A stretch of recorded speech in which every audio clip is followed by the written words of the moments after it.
안녕하세요. 아주대하고 경희대학교는 형제라고 볼 수 있지 않을까요?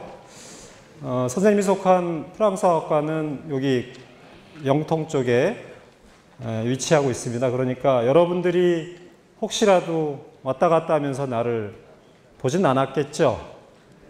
어쨌든 간에 여기 오면서 멀지 않아서 오는 게 편했고, 특히나 아주 예전에 여기 주변에 원천 호수를 거닐었던 기억도 있어서 낯설지가 않습니다.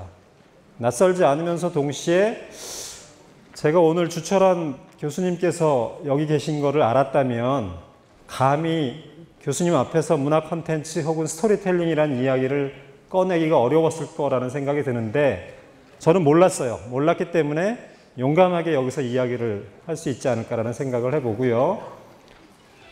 모든 그 강의 장소에 가보면 항상 앞자리는 비어 있죠. 앞자리가 비어 있는데 나 역시도 뒤부터 앉거든요. 근데 우리가 오늘 보게 되는 그 강의는 이제 문자도 있고 그래가지고 앞에 오는 게 좋을 것 같긴 한데, 나중에라도 혹시 관심이 있으면 앞쪽으로 옮겨 오시길 바랍니다. 어쨌든 유네스코가 문화의 시대라고 21세기를 평한 이후에 우리는 문화에 대한 관심을 굉장히 많이 가지고 있습니다. 하지만 오늘날 우리가 생각하는 문화는 여러분들이 오늘 접하고 있는 문화하고 좀 다르죠. 그래서 요즘에는 문화 대신에 문화 콘텐츠라고 이야기하고, 또한 동시에 그 콘텐츠에 대한 스토리텔링을 이야기합니다. 그래서 저는 오늘 여러분들과 함께 문화 콘텐츠가 어떻게 스토리텔링으로 변하고, 그 다음에 우리가 그 스토리텔링을 바라봄에 있어서 조금 수동적으로 혹은 그냥 바라보는 게 아니라 해석의 관점을 집어넣고 조금 자세히 따져 읽는 그런 시간을 만들어 보고자 합니다. 그래서 제목을 이렇게 한번 붙여봤어요.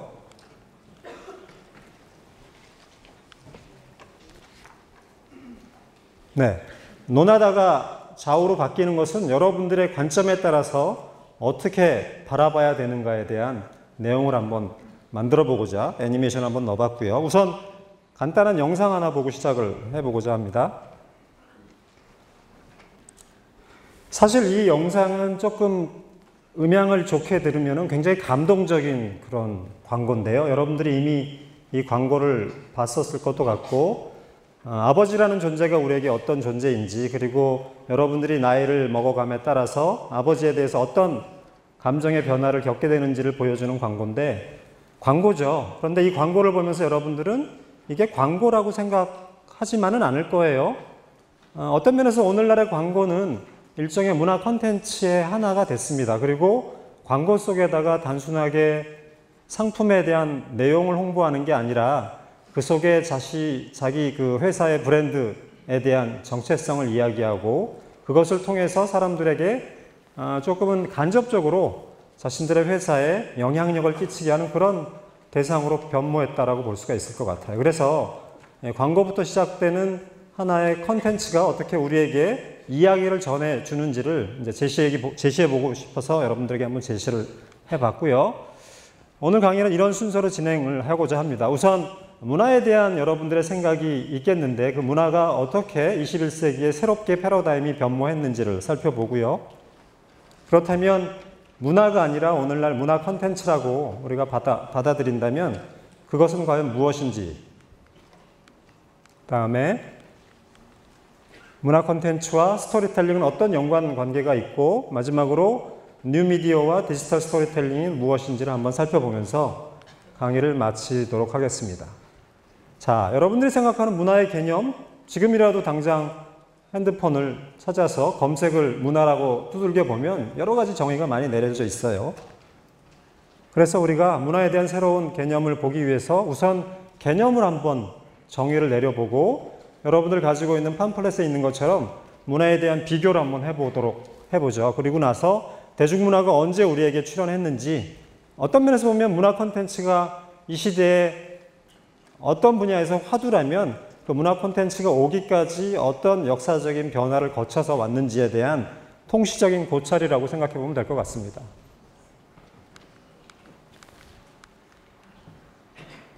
자, 문화의 개념 정의를 보면 네이버에서 여러분들이 찾아볼 수 있을 테고요. 혹은 뭐 다음이나 구글에서도 문화에 대한 정의는 굉장히 많이 있습니다. 그 중에 이제 네이버에서 제시하는 문화의 개념, 여기 있는 것처럼 이렇게 돼 있죠. 자, 멀리 저 뒤에 있는 학생들은 글씨가 보이나요? 보인다고 얘기해야 되겠죠? 네. 그래서 보이는 것과 상관없이 네이버에서 이야기하는 문화의 정의 중에서 가장 핵심이 되는 부분을 한번 이렇게 찾아봤어요. 그리고 자, 정리를 해보면 문화는 경작이나 재배 등을 뜻하는 라틴어에서 유래하고 문화란 자연 상태의 사물에 인간의 작용을 가하여 그것을 변화시키고 창조한 것이다 라고 정의되어져 있습니다. 또 다른 정의를 한번 살펴보죠. 자, 백과사전, 다음에 있는 백과사전에서 내린 정의고요. 쭉 읽어볼 수 있을 테고 그 다음에 여기서 가장 중요한 포인트를 찾아보자면 이런 식으로 문화는 지식, 신앙, 예술, 도덕 등으로 획득한 능력 또는 습관의 총체이다. 자, 문화에 대한 두 가지 정의를 한번 살펴봤고요. 세 번째 정의를 볼까요? 그 전에 우리가 하나의 사진을 보죠. 여러분들 혹시 베네똥이라는 그 브랜드를 알고 있고요. 혹시 지금이라도 자기가 그 베네똥의 옷을 입고 있는 학생도 있을 거예요. 아주 예전에 베네똥은 서구인들에게 몇 가지 광고를 통해서 서구인들의 인식 혹은 서구인들의 그 기성 개념이랄까 이런 것을 뒤바꿔 놓은 사진을 몇 개 광고로 차용한 적이 있는데 그 중에 한 장의 사진이죠. 여러분들은 문화라는 개념을 알고서 이 사진을 바라보는 거랑 모르고 바라보는 거랑 틀리죠. 여러분들이 카톨릭적인 문화에 대한 지식이 있는 사람이라면 이 광고는 굉장히 스캔들을 불러일으킬 수 있는 광고죠. 왜 그럴까요? 이 광고가 왜 스캔들이 될까요? 여러분들 옆에 친구에게 이 광고가 이 광고에 등장하는 인물이 누구인 것 같냐 한번 물어보세요. 그래서 한번 답변 한번 들어보십시오. 누구냐?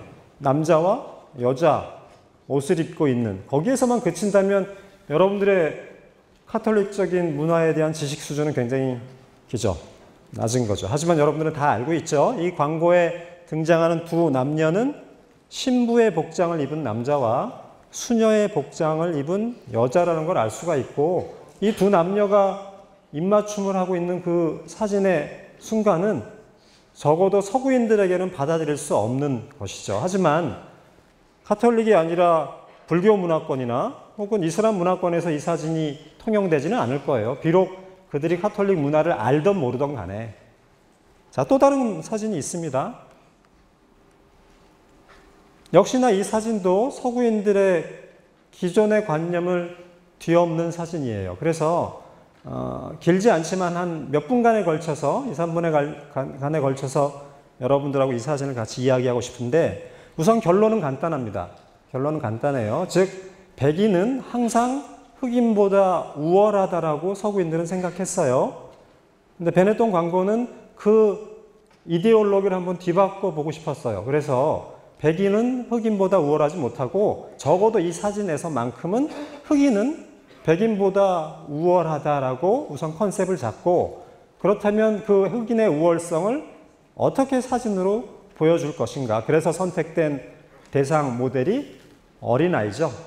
그리고 그 어린아이들이 취하고 있는 포즈, 그 다음에 몸짓, 표정 이런 등등을 통해서 그들의 이데올로기를 한번 바꿔본 거죠. 자, 그러면은 옆에 친구한테 자, 흑인 아이가 백인 아이보다 우월하다면 어떤 면이 더 우월하게 보여질 것인가? 조금 더 힌트를 주자면 백인 아이는 정적이고요. 흑인 아이는 동적입니다. 백인 아이가 수동적이라면 흑인 아이는 능동적이에요. 그러면 옆에 있는 친구들하고 같이 어떤 게 정적이고 어떤 게 동적인지 혹은 수동적이고 능동적인지 한 가지만을 한번 찾아보세요. 한 가지만. 조금 전에 예를 들었던 몸짓, 표정, 자세 그 중에서 하나만 선택해서 이 부분이 동적이고 이 부분이 능동적인 것 같아라고 한 가지만 한번 찾아보시기 바랍니다. 그리고 손을 들어서 용감하게 찾았다라고 한번 자랑을 해볼 시간을 갖도록 하죠. 1분 정도 시간을 줄게요. 자, 나는 흑인 아이가 이런 모습이 동적이고 능동적이라고 본다. 혹시 있을까요? 사실 손 들고 답변하는 게 굉장히 부끄럽죠. 그렇죠? 그러면은 답변하기 전에 친구한테 먼저 얘기해 주세요. 친구한테. 나는 찾았어. 어떤 거라고 한번. 아직도 찾지 못했나요? 자, 기본적으로 문화 콘텐츠, 문화의 시대를 지나서 문화 콘텐츠의 시대는 여러분들이 다 알고 있는 것처럼 문자 시대가 아닙니다. 영상 시대죠. 그래서 우리는 문화 콘텐츠는 대부분이 이미지로 이루어져 있고, 이미지로 이루어진 작품이나 이미지로 이루어진 텍스트가 우리 눈앞에 굉장히 많아요. 그렇다면 여러분들이 문자를 이용해서 시를 읽고 소설을 감상할 수 있다면 이미지는 어떻게 읽고 어떻게 감상해야 되는가? 그것의 가장 작은 단위가 한 장의 고정된 사진이죠. 우리는 지금 사진을 바라보고 있고요. 이 사진을 어떻게 읽는지 방법을 아는 거에 따라서 여러분들이 사진의 연속적인 수많은 작품들을 이해할 수 있는 방법을 갖게 되는데 오늘 이제 그 얘기를 논하고자 하거든요. 자, 우선 백인아이가 흑인아이보다 정적인 것은 기본적으로 예를 들면 두 손이 어디에 놓여 있죠? 그렇죠. 두 손이 무릎에 올려져 있죠. 반면에 흑인아이는 상대방의 입술과 자신의 입술에 마치 너는 내 거야 라는 식의 의미를 우리가 읽을 수 있어요. 자, 이것 말고 또 다른 흑인아이의 능동적인 자세는 뭐가 있을까요? 두 아이의 다리를 한번 비교해 볼까요? 어떤 특징이 있죠? 자, 고개를 끄덕이는 학생이 있죠? 그렇죠. 여기 있는 것처럼, 미안해요. 좀 전에 보였던 것처럼, 흑인 아이의 다리가 백인 아이의 다리를 감싸고 있죠. 그렇죠. 또한 동시에 백인 아이의 고개는 좀 밑으로 밑으로 이제 숙여져 있는 반면에 흑인 아이의 고개는 약간 들려져 있고, 자, 이런 아주 작은 요소들이 백인 아이보다 흑인 아이가 더 동적으로, 더 능동적으로 만들어줍니다. 그리고 여러분들이 베네통 광고 이 사진을 검색을 해보면 백인 아이는 여자아이예요. 흑인 아이는 남자아이죠. 백인 아이는 금발에 파란 눈에 하얀 피부라는 전형적인 백인의 요소를 가지고 있고, 흑인 아이는 곱슬에, 그죠? 흑인의 이런 전형적인, 즉 다시 말해서 전형적인 흑인과 백인의 역학을 뒤집어 버림으로 해서 서구인들에게 베네통이 추구하는 가치가 유나이티드 컬러라는 것을 강조하는 그런 내용이었습니다. 자, 이와 같은 사진을 통해서 우리는 어떻게 문화 콘텐츠로 혹은 한 장의 사진이 굉장히 많은 의미를 가지고 있는지를 확인해 볼 수가 있고, 그런 측면에서 예를 들면 오늘날 문화는 조금 전에 봤었던 다음이든 혹은 네이버에서 봤었던 문화에 대한 개념이 조금씩 바뀌고 있다는 사실을 알 수가 있습니다. 자, 위키백과에 나오는 문화는 이런 식으로 정의가 되고요. 자, 문화는 한 사회의 주요한 행동 양식이나 상징 체계다. 문화는 상징 체계입니다. 그러니까 베네통 광고 사진에서 어떤 체계를 발견하지 못하면은 그 문화에 대한 우월성과 혹은 차별성을 확인하기가 쉽지 않다라는 것이죠. 그리고 또한 동시에 현대사회에서 소비재로서의 문화 상품은 문화의 다른 분야에 영향을 미치고 있다. 그래서 여러분들은 전부 다 문화의 세계를 살고 있고, 여러분들은 전부 다 문화 콘텐츠를 소비하고 어떤 면에서는 또 생산을 하고 있습니다. 다시 한번 문화에 대한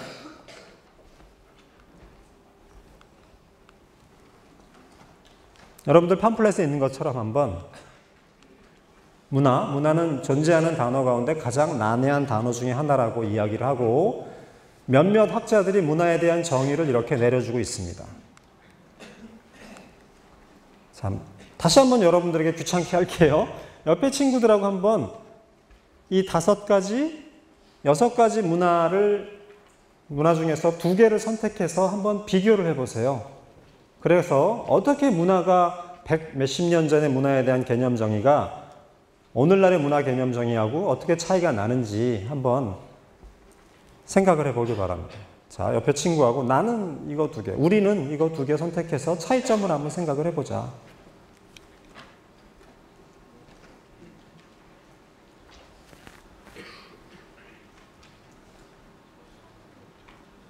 혼자 앉아 있는 사람은 그렇죠? 가상의 나를 상정을 하고 비교를 한번 해보세요.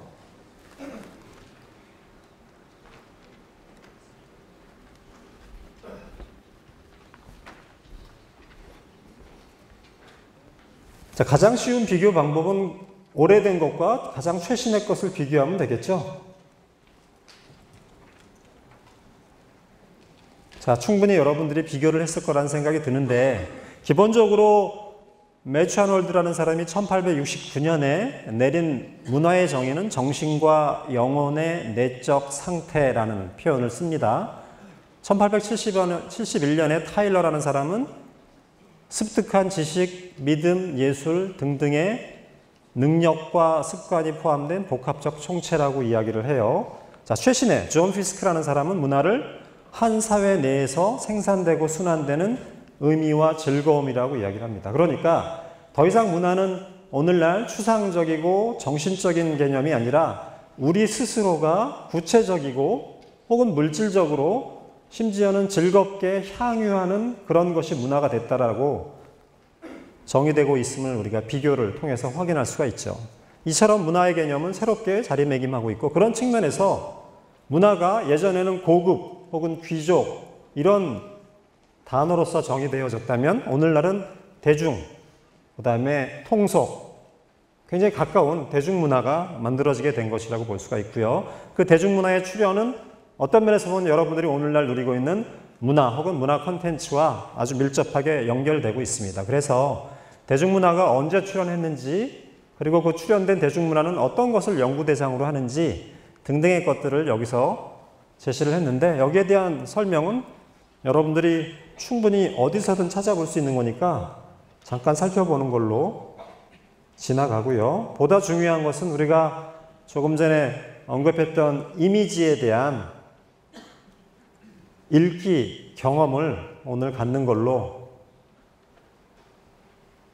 하도록 하죠. 우선 문화 개념에 대한 새로운 패러다임이 어떻게 변화됐는지, 문화 연구가 어떻게 대중문화를 가지고 접근을 했는지에 대한 것들을 살펴보고요. 이제 문화에 대한 개념이 어떻게 바뀌었는지, 이와 같은 부분을 여러분들이 이미 알고 있다면 이제 문화 콘텐츠가 무엇인지를 살펴보죠. 자, 그래서 문화 콘텐츠가 어떻게 문화와 경제의 접점으로 여겨지는지, 혹은 이미지 중심의 멀티기어 텍스트가 우리에게 어떻게 문화 콘텐츠의 가장 중요한 요소가 되는 것인지를 살펴보죠. 기본적으로 문화는 정신적이고 추상적인 것으로서 이해가 됐다면, 문화 콘텐츠는 콘텐츠가 가지고 있는 단어에서 여러분들이 느낄 수 있는 것처럼 경제적인 것을 항상 염두에 둡니다. 여러분들이 오늘날 이해하고 있는 문화 콘텐츠는 전부 다 문화적인 속성과 더불어서 경제적인 요소를 항상 논하고 있음을 알 수가 있고요. 지금은 이제 한국 콘텐츠진흥원이라는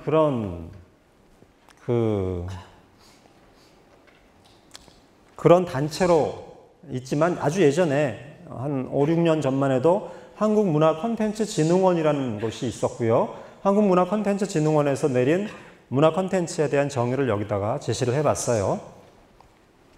그래서 기본적으로 2001년 문화 콘텐츠 기술이 정보기술, 생명기술, 나노, 환경, 우주와 함께 국가 핵심 기술의 하나다라고 계속적으로 언급되는 것처럼, 이제 컬처 테크놀로지 혹은 컬처 콘텐츠라는 것은 단순하게 우리가 문화로서 소비하고 향유하는 차원의 단계를 넘어서 커다란 경제적인 부가가치를 창출하는 그런 영역으로 바뀌게 됐죠. 예전에 타이타닉이라는 영화가 만들어졌을 때 그 타이타닉이 현대자동차 수천 대와 버금가는 가치를 창출한다고 해서 우리나라의 문화 콘텐츠가 화두가 됐었던 적이 있었고요.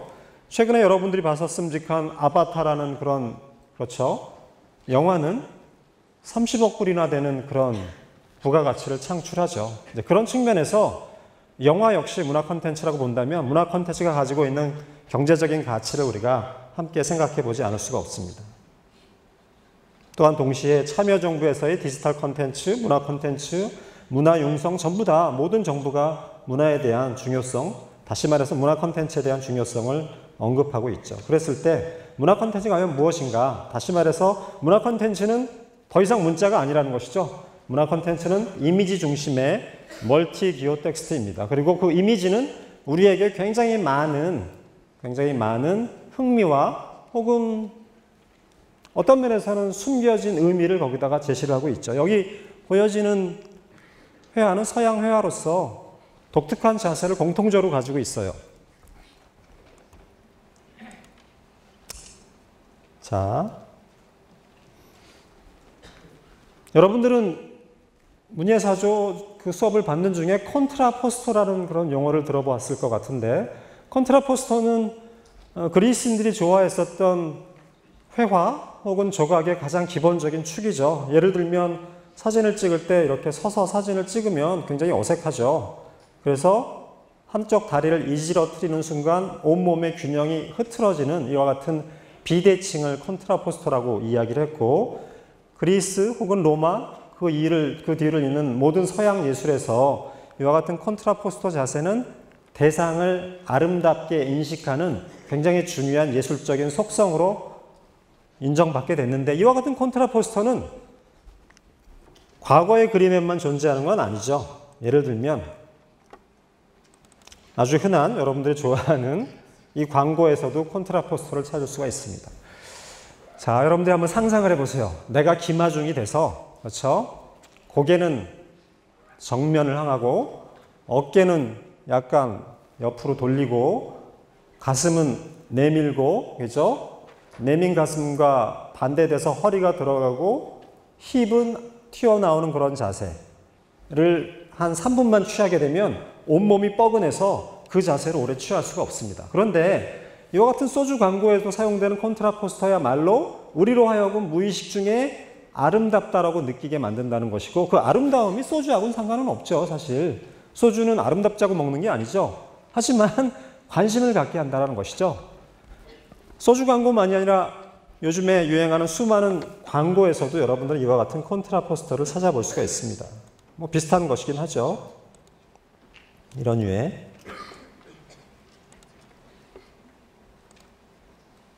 자, 그렇다면 콘트라포스터하고 문화 콘텐츠가 어떻게 연관되는가? 자, 한 장의 사진이 있습니다. 이 사진은 파리에 있는 베르사유 궁전에서 있는 아폴론의 분수, 즉 여름의 분수를 이야기를 해요. 이 분수를 여러분들이 직접 못 봤다 할지라도 여러분들은 이 사진을 통해서 아폴론의 분수가 이렇게 생겼구나라는 걸 확인할 수가 있을 거예요. 자, 또 다른 한 장의 사진이 있습니다. 이 사진은 1960, 70년대에 프랑스와 알제리가 전쟁을, 즉 알제리가 독립전쟁을 할 때 프랑스의 우익 신문이 알제리 병사가 프랑스 군모를 쓰고 프랑스 국기를 향해서 격리하는 모습을 찍은 사진입니다. 그걸 통해서 우리에게 알제리 젊은 소년 병사조차도 프랑스에게 충성을 다하는데 알제리 성인 너희들은 왜 독립전쟁을 하느냐라는 그런 인식을 심어놓은 일종의 선전 사진이죠. 반면에 이런 사진이 있습니다.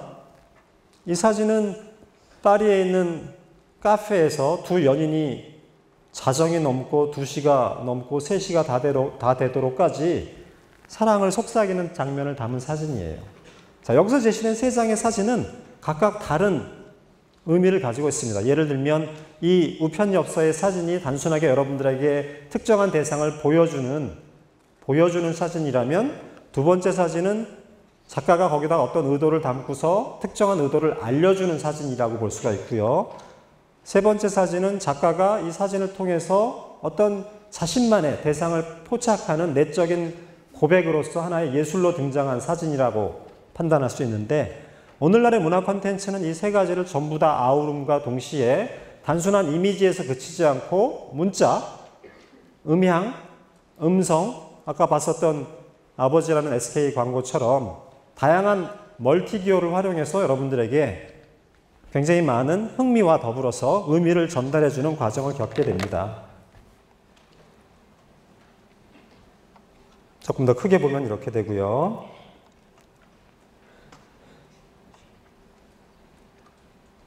영화 포스터도 충분히 사진이고 그 사진은 하나의 컨텐츠가 될 수 있습니다. 가운데 있는 사진은요, 일본에서 개봉된 태극기를 휘날리며의 영화 포스터입니다. 일본인들에게 있어서 한국의 6.25와 같은 시민전쟁 혹은 내전은 관심이 없죠. 그들에게 관심이 있는 것은 원빈과 장동건이라는 얼굴만이 관심이 있었어요. 자, 왼쪽에 태극기 휘날리면 우리나라에서 개봉된 영화 포스터고요. 오른쪽에 포스터는 미국에서 개봉된 영화 포스터입니다. 자, 그러면은 가운데 거는 빼놓더라도 왼쪽과 오른쪽의 영화 포스터는 우리에게 굉장히 많은 다른 의미를 전달해 줍니다. 예를 들면 우리가 찾아볼 수 있는데 왼쪽의 포스터는 관객을 향하고 있죠. 관객을 향하고 있고 그 다음에 전신이 전부 다 드러나 있고, 반면에 오른쪽의 영화 포스터는 관객을 향하는 게 아니라 시선이 서로를 보거나 다른 쪽을 보고 있고 전신이 드러나 있지 않죠.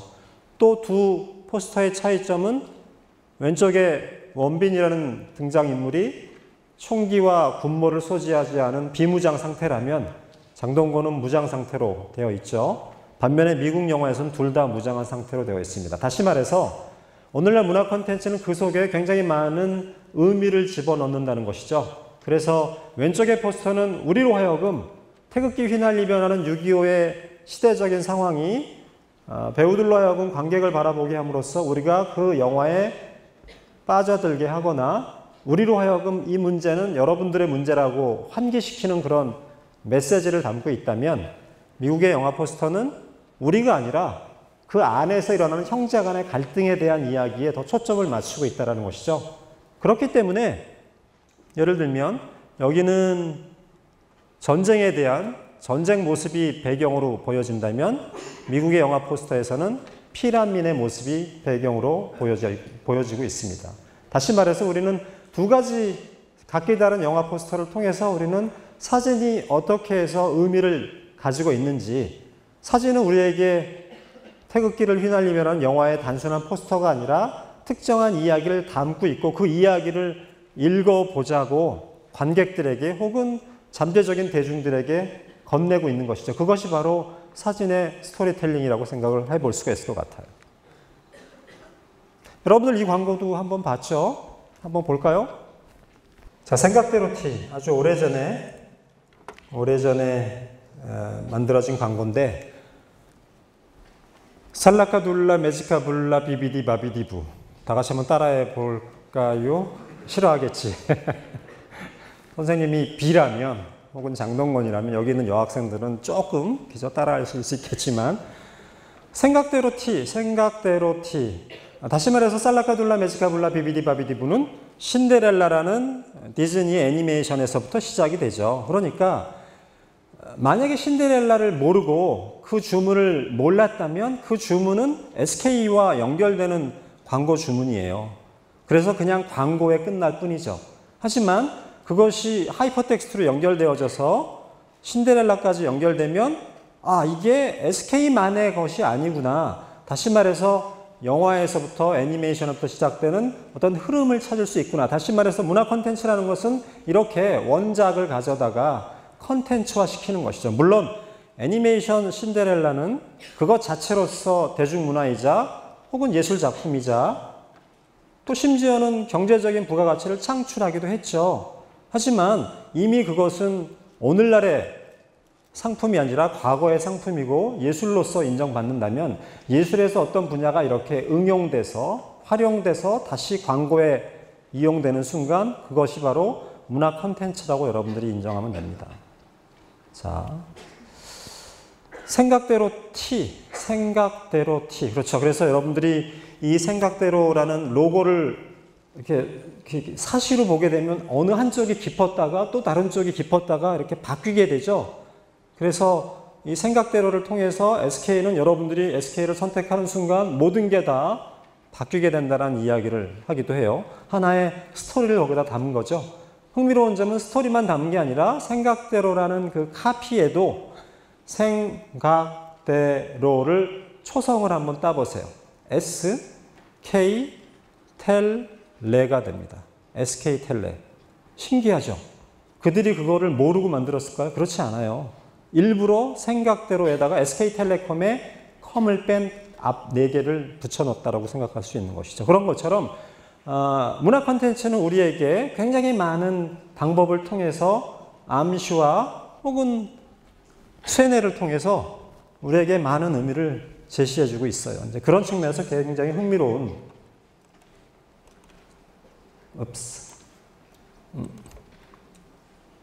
자, 그러면 이제 문화 콘텐츠의 스토리텔링은 무엇인가 잠깐 살펴봤어도 스토리텔링을 좀 자세히 살펴보죠. 그래서 자, 기본적으로 스토리텔링은 스토리와 텔링이 합쳐진 거고요.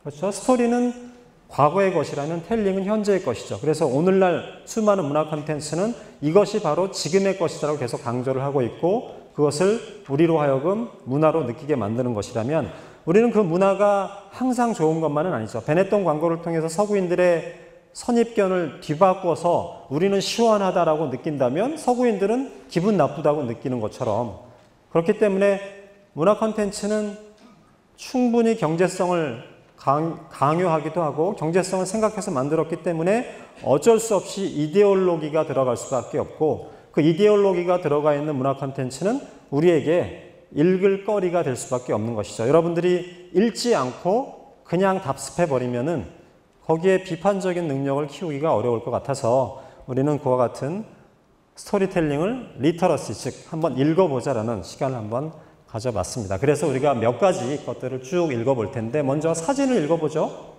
사진. 한 장의 사진이 있습니다. 굉장히 아름다운 사진이에요. 이 사진을 본 사람 있나요? 이 사진을 본 사람? 그렇죠. 본 사람 있고 이 사진처럼 키스해 본 사람 있죠. 이 사진의 키스는 프렌치 키스입니다. 프렌치 키스. 프렌치 키스가 뭔지 알죠? 그죠? 흐뭇하죠? 프렌치 키스는 설왕설래 키스입니다. 그러니까 상대방의 혀가 내 입속에, 내 혀 또한 상대방의 입속에 프렌치 키스예요. 그러니까 단순한 키스가 아닌 것이죠. 그런데 이 사진은 1950년에 찍힌 사진이고요. 요 뒤로 세느강이 흐릅니다. 세느강이 흐르고 아침 안개가 끼고 사람들은 전부 다 출근하는 상황이고 이 뒤에 있는 건물은 시청 건물이에요. 자, 흥미로운 점은 1950년대 파리는 1789년에 프랑스 대혁명이 일어난 건 알죠. 그렇죠. 그래서 굉장히 많은 문명의 문화의 변화가 일어났다면 1968년에도 또 다른 혁명이 일어납니다. 그게 이제 학생혁명이라고 하는데 프랑스 사회를 굉장히 흔든 사건이고 68년의 학생혁명을 통해서 프랑스는 오늘날 우리가 피상적으로 생각하는 수많은 자유를 누리게 돼요. 그 전까지 68년 혁명이 있기 전까지 프랑스 사회는 중앙 집권을 그 어느 나라보다 먼저 완성한 나라, 그 다음에 카톨릭 국가, 그 다음에 농업 국가. 자, 카톨릭 국가, 농업 국가, 중앙 집권 국가라고 생각하면 굉장히 보수적일 수밖에 없습니다. 자, 그렇다면 68년 이전의 프랑스 사회는 굉장히 보수적인 사회인데 이와 같은 입맞춤이 가능했을까? 즉 아침 출근 시간, 아침 시간에 두 남녀가 이렇게 깊은 입맞춤을 할 수 있었을까? 자, 이 상황을 오늘날의 상황과 이렇게 연결해 보면 여러분들 아주대학 캠퍼스에서 두 남녀가 누드로 입맞춤하면서 돌아다니는 거랑 똑같은 스캔들입니다. 상상이 안 되죠? 그렇죠? 그런데 이 당시에 이런 입맞춤을 두아노라는 사람이 사진을 찍고 흥미로운 점은 주변에 그 누구도 이와 같이 엄청난 사건에 대해서 눈여겨보지 않는다는 것이죠. 잘 보세요. 아무도 이 입맞춤하는, 즉 여러분들 여기서 누가 입맞춤만 하더라도 다 흘겨보겠죠. 그렇죠? 근데 아무도 안 쳐다봐요. 자, 이 과정 속에서 우리는 이 사진이 우리에게 어떤 이야기를 전달해 주고자 하는가를 읽어볼 수가 있습니다. 시간이 남는다면 여러분들과 같이 이야기하겠지만 결론적으로 얘기하면 주변 등장인물들과 입맞춤하는 두 남녀를 극단적으로 대비시켜서 입맞춤하는 두 남녀의 자세, 복장과 주변 등장인물들의 자세와 복장은 상반돼요. 자, 맨 뒤에 있는 남자, 모자, 베레모 모자를 썼고요. 안경을 썼고요. 넥타이 맸고 조끼 입었고 스트리 버튼 단추를 다 채웠습니다. 여기 있는 여자 버버리를 입었고 허리에 벨트를 졸라 맸어요. 앞에 있는 남자 모자 쓰고 버버리 뒷짐지고 가고 있는 것에 비해서 게다가 이 사람, 이 여자 전부 다 사진이 이때 찍혔습니다. 이때. 손이 앞뒤로 갈 때가 아니라 이 중앙에 있을 때 찍혔다는 것이죠. 그러니까 사진은 굉장히 순간적인 포착이에요. 앞에 있는 여자도 마찬가지죠. 손이 앞으로 나와 있질 않아요. 심지어는 앞에 있는 사람은 아예 손을 움직이지 않겠다고 뒷짐까지 지었다면 가운데 있는 두 남녀는 콘트라포스토 자세를 취하고 있습니다. 자, 여러분들이 옆에 이성 친구가 있다고 생각하고요. 고개를 몸을 돌려서 입맞춤을 하려고 생각을 해보세요. 둘이 키가 똑같다면 상관없는데 키가 차이가 나면 아주 자연스럽게 콘트라포스토 자세가 생깁니다.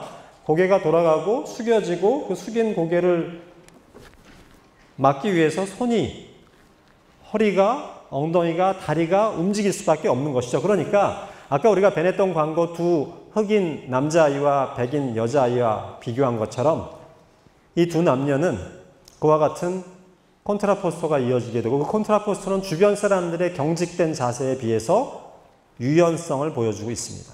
반면에 주변 등장인물들에 비해서 두 남녀는 여기 보세요. 이 여자가 입은 가디건에 안에 흰 블라우스를 입었는데 쭉 하얗게 연결된 걸 봐서는 단추를 채웠을까요? 안 채웠을까요? 단추를 채웠으면 저 흰 선이 어딘가에 끊어졌겠죠? 근데 안 끊어졌어요. 그러니까 열려 있죠.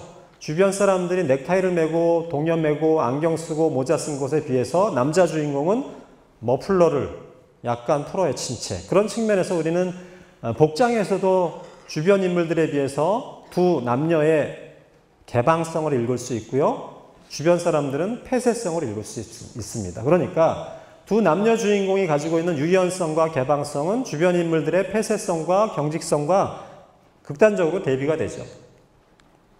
그래서 우리가 이렇게 쭉 나눠보고 재미있는 것은 이 대각선을 그어보면 두 남녀의 배꼽 부분에 카메라의 초점이 잡혀져 있습니다. 그러니까 이 사진은 우리에게 1950년대에 주변의 사람들, 50년은 어떤 때죠? 2차 세계대전이 끝나고 파리가 승전국이 됐지만 전쟁의 참화로 다 망가져서 그것을 다시 일으켜야만 되는 그 바쁜 시절이었어요. 그 바쁜 시절에 그 주변 사람들의 어떤 면에서는 무기력한 삶에다가 입맞춤을 통해서 활기를 불어넣는 그런 사진이라고 볼 수가 있습니다.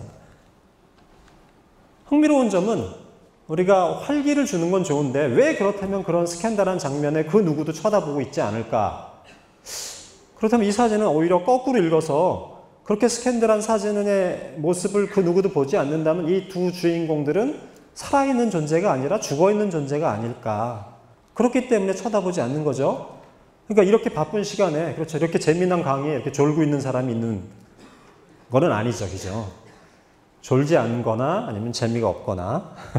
어쨌든 이 바쁜 시간에 남은 바빠 죽겠는데 입맞춤이나 하고 있으니까 안 쳐다볼 수도 있는 거죠. 그러니까 이 사진은 두 가지 모순적인 이야기를 같이 담고 있습니다.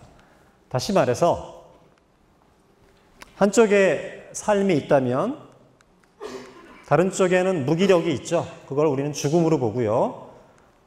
또 다른 쪽에는 이 입맞춤이 콘트라포스토라는 고전적인 구도를 통해서 오늘날의 삶과 어울리지 않는 고전성을 보여준다면 그것은 비삶이라고 연결되겠죠. 그러니까 어떤 관점에서 보면 이들의 활기는 주변 사람들이 바라보지 않음으로 해서 비삶이 되고 오히려 죽음으로 연결되는 사진일 수도 있고 또 거꾸로 주변 등장인물들의 무기력한 모습은 바쁜 시간에 열심히 노력하는 그들의 모습으로 읽게 되면 이런 식으로 오히려 활기로 엮어질 수 있습니다. 그러니까 한 장의 사진이 우리한테 전달하는 것은 두아노라는 사람은 우리에게 이 사진을 통해서 아름다운 입맞춤만을 전해줬을까? 그렇지 않을 수도 있다는 것이죠. 아름다운 입맞춤이 아니라 오히려 죽어버린 화석과 같은 입맞춤이고 오히려 주변 사람들의 무기력이 우리로 하여금 삶의 활기로 바꾸게 하는 양면적인 이야기를 여기다가 넣진 않았을까라는 생각을 해봅니다. 이것이 바로 사진 속에 우리가 찾아낼 수 있는 스토리텔링이라는 생각이 들어요.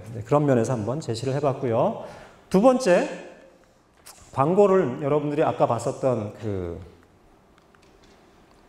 아버지 광고처럼 그 속에서도 많은 것들을 읽을 수 있는데 저는 개인적으로 SK 광고와 KT 광고를 비교하는 걸 좋아해요. 네, 3G 시대를 알리는 수요 광고 중에 하나인데, 그렇죠? 이 광고도 본 적이 있을 거예요.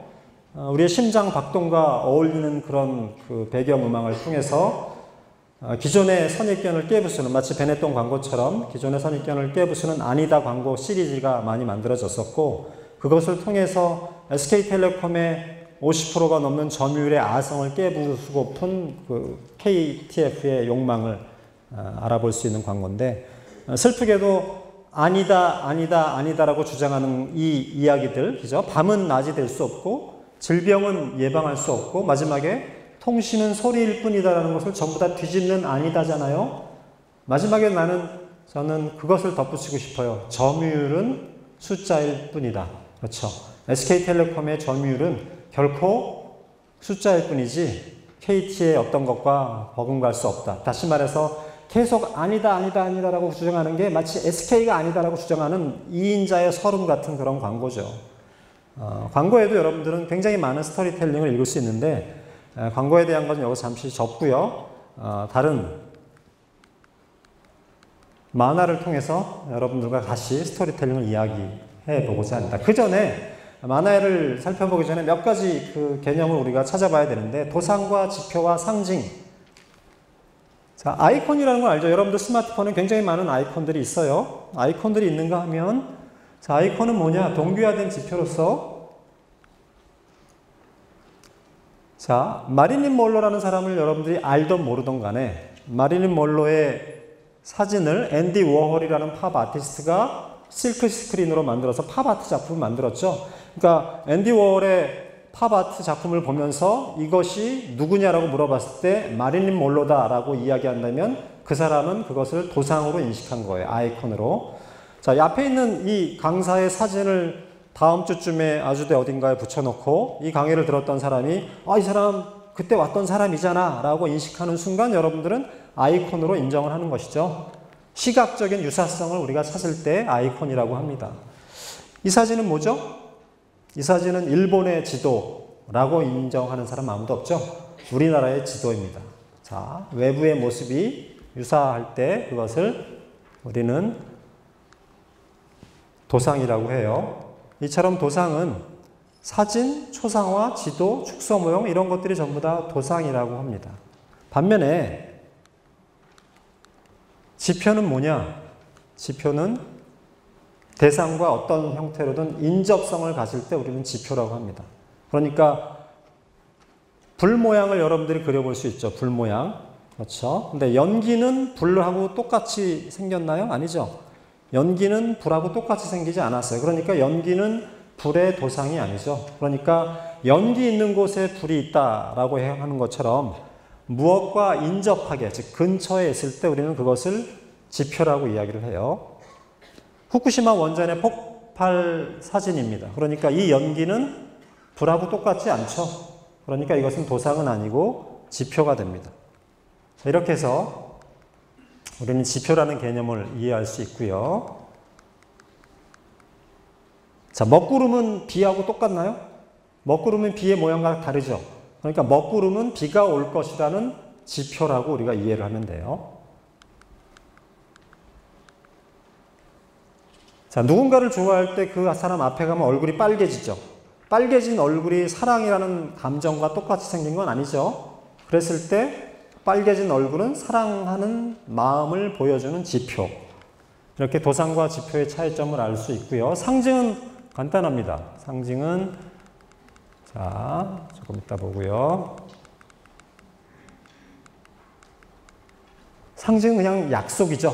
그래서 우리가 악수를 하는 것은 상대방과 처음 인사를 할 때 상대방을 인정해 주는 것, 혹은 비둘기가 평화를 상징한다면 비둘기는 평화하고 똑같지도 않고 비둘기 옆에 평화가 존재하는 건 아닌 거잖아요. 자, 이렇게 상징은 사람들 사이의 약속인데 이와 같은 도상, 지표, 상징을 이용해서 우리는 만화를 한번 읽어볼 수가 있습니다. 왜 도상, 지표, 상징을 이야기하는가 하면 우리가 문화 컨텐츠의 스토리텔링을 따져 읽기 위해서는 뭔가 도구가 필요하죠. 여러분들이 그냥 대충 그럴 것 같다라고 생각해서는 안 되는 그런 시대가 오늘 문화 콘텐츠 시대이기 때문에 세 가지 개념을 통해서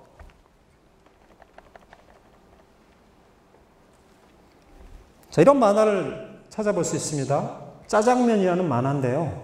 여러분들 만화 좋아하죠? 요즘에 스마트폰으로 계속 보고 있잖아요. 자, 여기 있는 것은 말풍선이라고 이야기해요. 근데 말풍선이 여기 있는 무슨 일인가 라는 말풍선에 비해서 다르게 생겼죠. 우선 말풍선이 둥그렇지 않고 각져 있고요. 말풍선 속에 들어가 있는 문자가 크고 이탈릭체고 굵게 쓰여져 있죠. 자, 만화는 일종의 움직이는 그림입니다. 그리고 지금 바래지는 현 상태를 이야기해요. 만화가 움직이지 않는 것이고 이미 지나간 이야기고 문자다라고 이야기하면 만화를 재미있게 감상할 수가 없어요. 그러니까 만화는 현재 일어나고 있는 스토리텔링이다. 그랬을 때 안녕하세요라는 것과 무슨 일인가를 여러분들이 자기가 배우가 된다고 해서 그것을 옮겨보면 무슨 일인가와 안녕하세요의 소리는 달라야 되겠죠. 그러니까 여기서는 안녕하세요가 예를 들면 안녕하세요 이게 아니죠. 지금 이 소녀는 중국집에 아르바이트를 신청하러 온 학생이기 때문에 자신이 씩씩하다고 봐야 돼요. 그러면 어떻게 말해야 되겠죠? 안녕하세요 이렇게 얘기해야 되겠죠. 그러니까 만화의 스토리텔링은 만화를 여러분들이 어떻게 읽어내는가에 따라 다릅니다. 이제 그런 측면에서 제시를 해봤고요. 자, 이런 식의 도상, 의미, 공손함 이런 식의 것들을 볼 수 있고, 반면에 옆에 있는 만화는 리니지라는 만화입니다. NC소프트에서 만든 MMORPG 게임 리니지의 원작이 됐었던 만화고요. 이 첫 번째 칸을 보죠. 첫 번째 칸에 보면 이 왕자를 떠나보내야 하는 엄마의 슬픔을 우리가 여기서 확인할 수가 있는데, 작가는 이 만화의 한 칸에다가 엄마의 끝없는 슬픔을 어떻게든 표현해주고 싶었어요. 그것을 어떻게 표현했을까? 결과적으로 예를 들면 유모는 중요한 인물이 아니니까 그냥 실루엣으로 처리했고요. 왕자는 지금 5살 나이기 때문에 내가 무슨 일을 당하는지 모르기 때문에 그냥 뒷모습만 그렸다면 엄마는 앞모습을 그려주고, 옆에 있는 이 빗금친 사선들, 혹은 만화하면 여러분들 만화의 칸에 칸 구분선이 있는데 이것은 칸 구분선이 없이 그냥 하나의 면까지 끝까지 이어지는 식으로 연결되어 있습니다. 그러니까 아까 베네통 광고에서 두 사람의 표정과 자세가 달라짐으로 해서 어떤 의미를 거기서 읽어내는 것처럼 이 엄마의 끝없는 슬픔은 예를 들면 칸 구분선이 없는 것을 통해서 슬프게 보여지고, 혹은 이 빗금친 부분이 수직적으로 되는 걸 통해서 엄마의 슬픔이 깊이가 없이 연결된다는 것을 간접적으로 보여주는 일종의 지표적인 그런 요소를 찾을 수가 있습니다. 그것이 바로 이 만화가 가지고 있는 스토리텔링의 한 요소라고 볼 수가 있죠. 예를 들면 이런 문자가 있는가 하면 그 문자에 대한 것으로서 이미지를 그려주고, 그 다음에 이미지에 대한 수직선들이 어떤 식으로 우리에게 의미를 전해주는지를 확인해 볼 수가 있어요. 왕비의 심경을 토로하고 거기에 대한 순수한 슬픔과 끝없는 슬픔을 이런 이미지로, 다시 말해서 문화 콘텐츠는 여러분들이 다 알고 있는 것처럼 전부 다 이미지로 만들어져 있습니다. 물론 이미지로 만들어진 것만이 아니라 문자가 들어가고 음성이 들어가고 배경음악이 들어가고 음향이 들어가죠. 이제 그런 모든 것들이 합쳐진 복합 기호이기 때문에 그 복합 기호에 대한 갖가지 경험에 대한 훈련이 있지 않고서는 여러분들이 문화 콘텐츠를 제대로 감상할 수가 없다는 것이죠. 그런 측면에서 제시를 해봤고요. 요것만 보고서 만화는 맞춰보죠. 자, 요쪽 겁니다. 요 에피소드는 이 왕자의 엄마가 새 아빠의 아이를 가진 사실을 전해 듣고 슬퍼하는 모습입니다. 자, 어머니가 아이를 가졌어? 그럼 이제 어머니는 새 아버지의 아이에게 빠져서 데포르주는 잊어버리는 건가? 내 다정한 어머니가 그럴 리가. 여러분들은 상상이 안 되죠. 그래서 여러분들은 이런 상황에 처해 볼 수가 없을 테니까. 근데 이제 7살인 아들이 그토록 자기를 사랑했던 엄마가 새아버지의 아이를 가져서 그렇게 되면 내가 어떤 상황에 처해질까에 대한 슬픔을 여기서 보여주고 있는데, 작가의 입장에서는 이 어린 소년이 가지고 있는 그 엄청난 혼돈스러운 감정의 변화를 어떻게든 담아내고 싶었어요. 그러려면 이 한 칸에다가 다 보여줘야만 됐는데 어떻게 보여줬을까? 한 가지 질문을 던지면, 왜 이 소년의 생각은 두 부분은 붙어 있고 한 부분은 떨어져 있을까? 혹은 왜 생각의 주변에 몇 번에 거쳐서 원형으로 테두리가 그려져 있을까라는 걸 생각을 해보세요. 자, 그것의 스토리텔링은 무엇일까? 세 부분으로 왜 나누었을까? 자, 첫 번째 부분, 어머니가 아이를 가졌어라는 사실을 확인하는 부분이고요. 그 결과 불안한 마음을 두 번째로 보여주고요. 그 다음에 세 번째는 아니야, 그럴 수가 없어. 여러분들 어떤 특정한 사건을 맞닥뜨리게 되면 그 사건에 대해서 믿을 수가 없죠. 슬프게도 신해철이라는 가수가 최근에 큰 그 비극을 가졌다면 여러분들 처음 그거 들었을 때 믿질 않았죠. 믿을 수가 없는 그런 상황이 반복됩니다. 그러니까 이런 식의 결과로서 세 개를 나누고, 자, 조금 전에 질문을 던졌던 왜 지문 주변에 계속 말 테두리가 있을까? 그것도 어떻게 보면 작가가 우리에게 보여주는 일종의 의미를 전달해주는 방법이죠. 하나의 지표로서. 다시 말해서 아이가 엄마가 새 아이를 가졌다라는 그 끔찍한 사건을 한 번만 생각하는 게 아니라는 것이죠. 수없이 많이 생각하는 것을 보여주고자 이렇게 그렸다라는 것을 우리가 확인해 볼 수가 있는 것이죠. 다시 말해서 만화의 한 칸에 들어가 있는 수많은 이미지 혹은 문자 이런 것들은 아까 단순하게 그림만 가지고 의미를 읽는 것과는 다르게 또 다른 해석이 필요한 그런 것들을 제공을 하고 있습니다. 자, 그것 말고도 그렇죠? 이와 같은 왜 지문은 계속 밑으로 배치되어 있을까? 슬퍼하는 마음이 점점 더 깊어져 가는 것을 시각적으로 보여주기 위한 방법을 여기서 우리가 확인해 볼 수가 있습니다. 이처럼 사진을 지나서 광고 혹은 만화로 넘어가게 되면 또 굉장히 많은 읽을 거리를 우리가 확인해 볼 수가 있습니다. 여러분들 문화 콘텐츠를 분석함에 있어서 혹은 스토리텔링을 찾아봄에 있어서 두 가지 개념을 또 한번 알아볼 필요가 있는데, 스토리하고 플롯이라는 개념이에요. 자, 스토리와 플롯. 스토리는 기본적으로 이야기를 구성하기 위한 재료고 연대기적 질서에 따라 움직이는 것이다. 즉 시간의 순서에 따라 움직여지는 것이다. 반면에 플롯은 사건들의 기교적 혹은 기술적인 배열이다. 자, 이것을 우리가 나가수라는 프로그램을 통해서 우리가 확인을 해볼 수가 있습니다. 여러분들 아주 오래전 그 프로그램에서 기억이 안 나겠지만 나가수 1회 프로그램이 있었어요. 그 중에 하나가 박정현의 그 노래인데 꿈에라는 노래를 불렀죠. 근데 이 꿈에를 부를 때 TV에서는 꿈에를 처음부터 시간적으로 쭉 시청자들한테 보여주는 게 아니라 편집을 하게 되죠. 그러니까 편집 과정을 한번 보죠. 나가수가 우리에게 보여지는 결과는 박정현을 소개하고 그 다음에 개그맨들이 등장하고 노래가 시작되고 음악 비평가들이 박정현에 대해서 이야기를 해주고 그 다음에 노래가 다시 계속되고 그 다음에 인터뷰가 등장하죠. 다시 말해서 이 나가수 편집본의 영상은 현재와 과거가 섞여서 우리에게 전달되죠. 그렇다면 왜 현재와 과거를 섞어서 우리 시청자들한테 보여줄까? 예를 들면 이런 자 현재, 그 다음에 과거, 현재, 과거, 현재. 자, 중요한 거는 나가수 프로그램은 예능 프로그램이죠. 예능 프로그램의 가장 중요한 목적은 시청자들을 즐겁게 하기 위함일까요? 물론 그것도 한 부분이죠.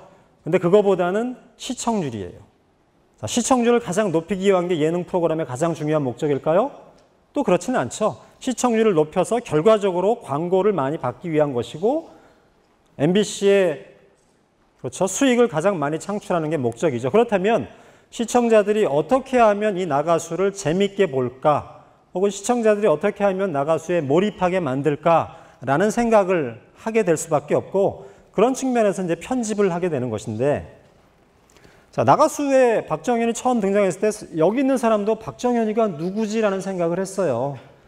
그런데 알고 봤더니 노래를 굉장히 잘해요. 그래? 내가 모르는 가수인데 이렇게 노래를 잘하네? 전문가들이 데뷔 14년 차 가수이고 라이브 무대에서는 알려진 사람이지만 대중들한테 잘 모르는 사람이다. 라고 이야기를 하죠. 그리고 나서 아, 그런 사람이구나. 그래서 이렇게 노래를 잘하는구나. 그리고 나서 노래가 진행되다가 박정현의 인터뷰가 나오죠. 내가 데뷔가 꽤 오래된 사람인데 나가수 프로그램은 마치 신인이 된 것처럼 가슴이 떨리게 만든다. 그것을 듣는 시청자의 입장에서는 아, 나가수라는 프로그램이 관록이 많은 진짜 실력 있는 가수들조차도 떨게 만드는 흥미진진한 오디션 프로그램이구나. 무슨 얘기인지 알겠죠? 이제 그런 식으로 편집을 해서 시청자들의 관심을 기울이는 그런 전략을 내세우고 있습니다. 반면에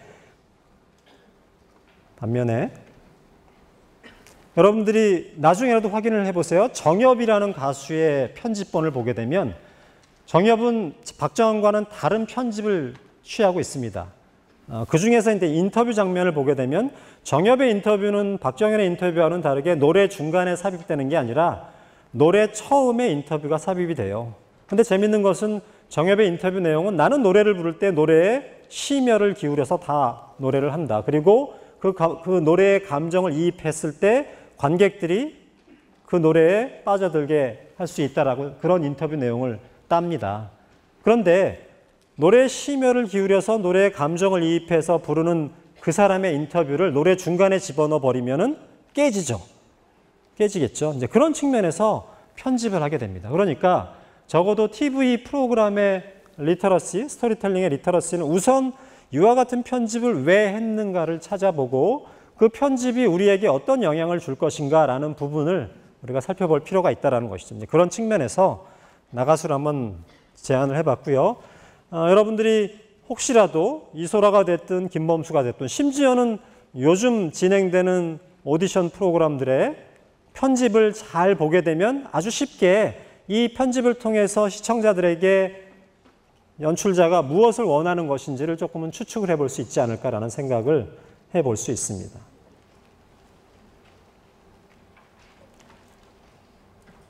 자, 정엽의 스토리 혹은 플롯은 현재, 과거, 그 다음에 현재, 그 다음에 과거, 그 다음에 현재 부분에서 노래가 계속 진행되는 것을 우리가 확인할 수가 있어요.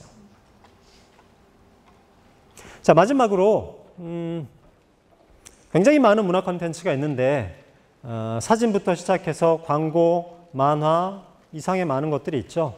네, 그 중에서 이제 뮤지컬을 통해서 여러분들에게 또 다른 조금은 스토리텔링의 아주 작은 단위의 분석보다는 문화 콘텐츠가 가지고 있는 원소스 멀티유즈에 해당하는 내용을 보고자 이 화면을 준비를 했는데요. 잠깐 짧게 살펴보죠.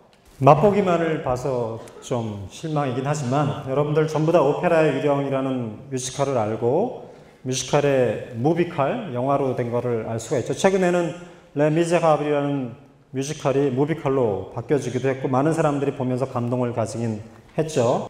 자, 오페라 유령에 대한 아주 상식적인 것을 살펴보면은요, 이런 식으로 우리가 확인해 볼 수 있습니다. 2006년에 우리나라에서 라이센스 공연을 했을 때 굉장히 많은 관객이 좌석을 찾았고요. 2006년에는 7,486번째 공연으로 최장기 공연 신기록을 했고 지금은 거의 10,000번째 연속 공연을 하고 있습니다. 또 최근에는 이와 같은 오페라 유령의 속편이 만들어졌죠. Love Never Dies라는 앤드루 로이드 웨버가 두 번째 그 뮤지컬을 만들어서 지금 성황리에 공연이 되고 있습니다. 기본적으로 뮤지컬은 이와 같은 특성을 가지고 있어요. 고위험과 고비용 이런 식의 인건비가 굉장히 많이 들어가죠. 흥미로운 점은 아바타가 전 세계 총 수입 21억 불을 가졌다면 오페라 유령은 뮤지컬 그 자체만으로도 56억 불을 벌어들였고요. 앞으로도 계속 벌어들일 겁니다. 그러니까 문화 콘텐츠의 어떤 질적인 걸 떠나서 문화 콘텐츠가 가지고 있는 경제적인 것에 초점을 맞춘다면 뮤지컬만큼 엄청난 부가가치를 창출하는 건 없다라는 것이죠. 여러분들이 아바타라는 영화를 지금 다시 볼 수 있을까요? 2번은 볼 수 있겠지만 3번, 4번은 볼 수 없을 거예요. 하지만 뮤지컬은 여러분들이 3번, 4번, 10번, 심지어는 앞으로 50년 뒤에 아바타라는 영화를 누군가가 볼 수 있을까요? 그렇지는 않죠. 그때만 해도 3D 영화는 재미없는 그런 장르가 됐다면 오페라의 유령은 앞으로 50년 뒤에도 여러분들의 자녀들과 계속 볼 수 있다는 그런 것들을 확인해 볼 수가 있습니다. 이렇게 뮤지컬이 가지고 있는 굉장히 중요한 가치를 우리가 확인해 볼 수 있는데, 이와 같은 뮤지컬은 하나의 문화 콘텐츠로서 우리에게 문화가 어떻게 해서 정신적이고 추상적인 것이 아니라 새로운 가치로서 오늘날 개념 정의가 다시 되고 있는지를 보여주는 가장 중요한 사례이기도 하죠. 우리가 알고 있는 뮤지컬들이 전부 다 그와 같은 가치를 창출하고 있습니다. 흥미로운 점은 이와 같은 뮤지컬들은 전부 다 원작을 가지고 있다는 것이고, 그 원작을 컨텐츠화해서 만들어내는 것이 바로 문화 컨텐츠입니다.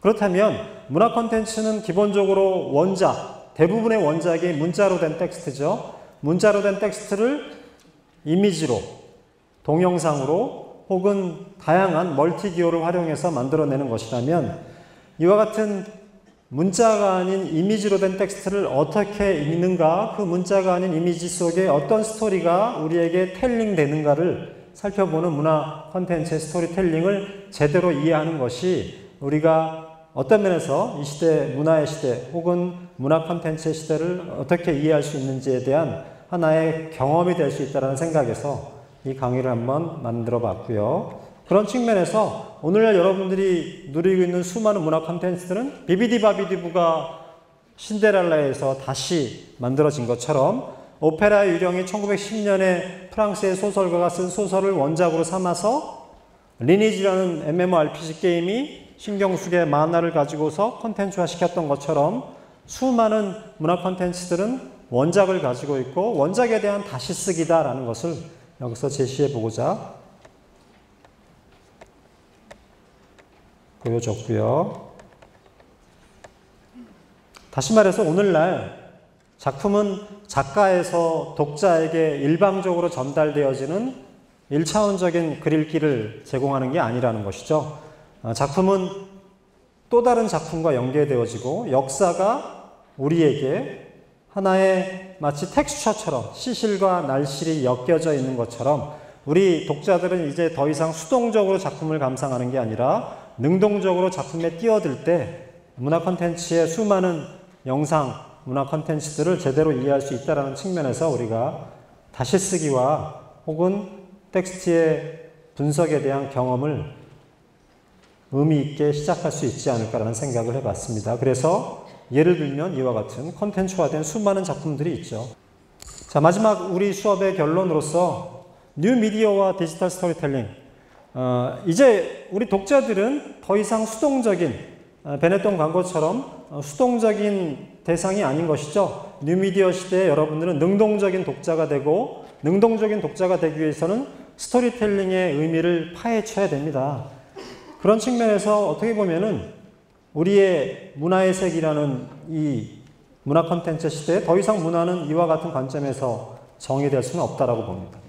그리고 이와 같은 컨텐츠로 정의되어질 수 있고 그 컨텐츠를 이해하는 과정에서 가장 중요한 것은 바로 스토리텔링인 것이죠. 그리고 스토리텔링을 이해하는 방법은 텍스트에 내가 몸을 던져서 어떤 의미가 그 안에 숨어져 있는지를 파헤치는 것이야말로 가장 중요한 특징이라는 생각이 들고 그 과정 속에서 인문학의 어떤 요소들은 충분히 컨텐츠를 파악하는 데 중요한 역할을 할 수가 있고 여러분들의 위치는 비판적 향유, 다시 말해서 단순하게 컨텐츠를 수동적으로 소비하는 게 아니라 능동적으로 감상하기 위해서 예를 들면 우리가 문화 창조자가 될 수는 없습니다.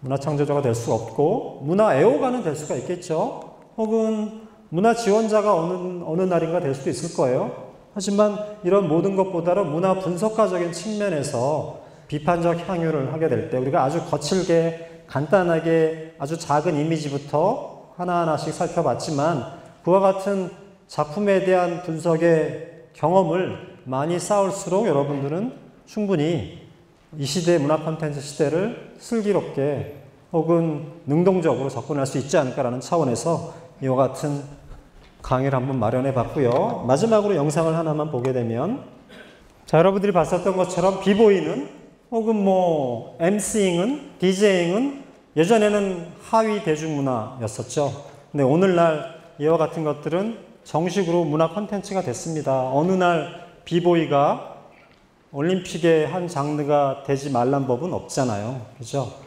여러분들이 가끔씩 봤었음직한 4대 비보이 메이저 대회에 참여해서 우승을 한 비보이 크루가 병역 면제를 받을 수 있을 날이 올 수도 있는 거잖아요. 중요한 거는 문화 콘텐츠는 더 이상 우리가 알고 있었던 문화의 개념에서 접근해 볼 수가 없다라는 것이고, 그 문화 콘텐츠는 전부 다 이런 이미지로 이루어져 있고, 이미지를 읽는 방법을 여러분들이 하나씩 이해하게 될 때 문화 콘텐츠를 능동적으로 조금 더 나아가서 비판적으로 향유할 수 있지 않을까라는 생각을 해봅니다. 오늘 강의를 여러 가지 준비했는데 많은 것들을 여러분과 같이 공유하지 못해서 미안한 생각이 들고요. 장시간 동안 강의를 들어주셔서 감사합니다.